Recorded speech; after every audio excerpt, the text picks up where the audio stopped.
կամ պետք է գնալ, կամ չպետք է գնալ։ Իրավական առումով չգնալը ինչ է Տեսեք, սրբազանին չէին հրավիրում խաշ ուտելու, ինքն էլ որոշել գնալ թե չգնալ։ Ասում են եկել են քնիչը որոշել է ձերբակալ։ Հիմա սրբազանը իրականում ընդունությունը չուներ։ Բայց քանի որ այդ մասում կային նաև քահանաներ, որոնք դեմ էին արտահայտվում, բնականաբար այստեղ արդեն ձերբակալման մեթոդի մասին պետք է խոսենք։ Կամ իրենք սրբազանին փորձել են բռնի ուժով, ու մենք անկեղծ ասած սպասում ենք, որ հատուկ նվաստացնելու են, այսինքն քաշ քշելու են, ձեռնաշղթա դնեն, գցեն սրբազանի ձեռքը,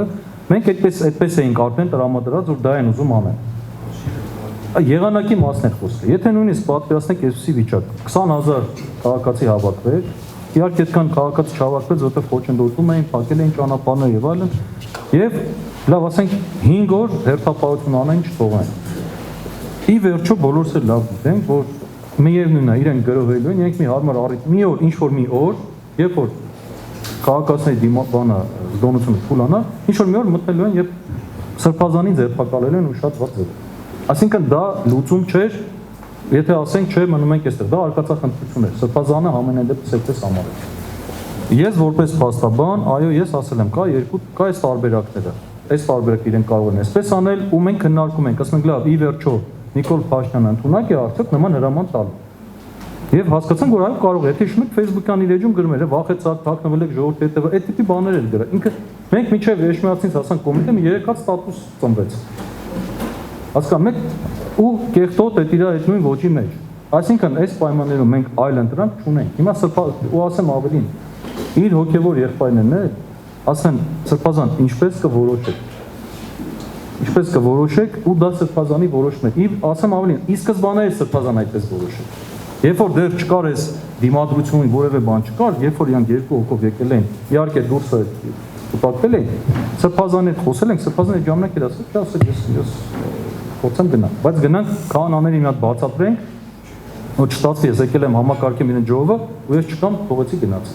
Երբ որ քահանաների հետ սկսեց խոսել, այդ ժամանակ արդեն կրկերը թեժացան, քահանաների այդ ռեակցիան բնական արդար ռեակցիան, բնականաբար բերեց այս բանի խոսակցությունները, հետո արդեն ոստիկանները սրեցին, ԱԾ-ն սրեց, դիմակայված զինված մտել են ներս։ Իմ տեղեկություններով նույնիսկ նմանատիպ դեպք, որ ոստիկաններն են, նույնիսկ ասում են խորհրդային տարիներին չի եղել, որ ասում են մտել են տարած, բայց այսպես այս քանակով եւ զինված այսպես չի եղել, մի քանակով մտել են։ Այնպես որ սա աննախադեպ երևույթ էր մեր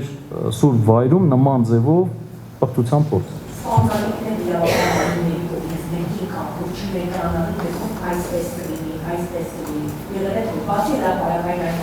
Իրենք ասել են մենք պետք է կատարենք քննիչի որոշումը, մենք պարտավոր ենք կատարել։ Ես ասեմ, այդ ներկայացած անձինք էլ այնպես չի, որ իրանք ուզում էին դա, իրանք էլ են խնդրում, ասում են խնդրում ենք, մենք չենք ուզում այստեղ բախումներ լինի եւ այլն, բայց երբ որ այդ ընթացքում էլ արդեն ոստիկաններն ու ԱԾ դիմակայված անձինք մտան, մենք հասկացանք, որ իրենք հրաման են կատարելու։ Մենք այսպես ասեմ, լավ գիտենք, ճիշտ է, այսօր Նիկոլ Փաշինյանը վարչապետ եւ քրեադատական գործընթացին մասնակցելու իրավունք չունի, բայց մենք լավ գիտենք, որ իրականում սահմանադրական կարգը ինքն է կապալել։ Ինքը բոլոր 3 իշխանությունները ուզուրպացրել է, վերցրել իր ձեռքը, ինքը եւ քննիչ է, եւ դատախազ, եւ դատավոր է։ Մենք իհարկե սրա հետ կապված փաստաբաններով նաեւ հանցագործության մասին հաղորդում ենք նախապատրաստելու, դրա շուրջ աշխատում ենք։ Ընդհանրապես իր այս վերջի վարկագծը, որ բոլոր տեղերում ինքն է։ Ուր գնում ես ինքն է, քննիչի տեղում ինքն է, հետա քննիչի տեղում բոլոր տեղերում ինքն է։ Ներողություն ավարտեմ, այսինքն այս դեպքում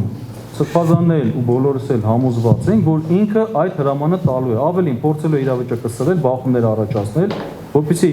եկեղեցուն ներկայացնի որպես հակաիրավական կառույց, որը փորձում է օրինական վարկագծից շեղվել, որպեսզի հնարավորությունն է մուտք գործել, մենք լավ գիտենք, որ ինքը ուզում է հայ առաքելական սուրբ եկեղեցու կաթողիկոսին փոխել, դա չի թաքցնում, ուղիղ ասում է։ Եվ դա նրա հերթական քայլերից մեկն է։ Դա լավ հասկանում ենք ու պատկերացնում ենք։ Եվ դա քաջ գիտեր նաև սրբազանը։ Ուզում ասեմ, այս առումով սրբազանը ամենասկզբից ինքը որոշել է, որ ինքը պետք է գնա, հետագայում նույնիսկ այս սրացումների դեպքում ինքը ասեց չէ, ես գնում եմ։